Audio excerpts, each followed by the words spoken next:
Hello guys, in this video I am going to show you how to add personal data to your account on the C&A application.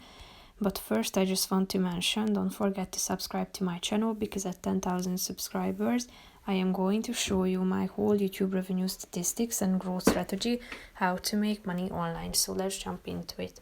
First of all, open the app on your phone.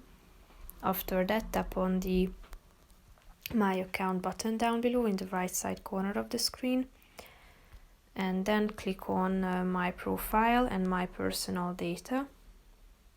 Here tap on this pen icon in the right side of the screen. Then you should select your title, then type in your first name and your last name.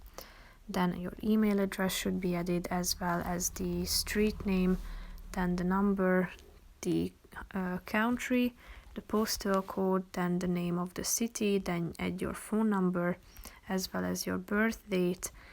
If you are done with these information, click on the Save Data button down below to save all this information, and then your profile will be updated automatically. If you want to, you can also add your delivery address if you would like to. That's pretty much it for this video, guys. See you in the next one. Bye bye.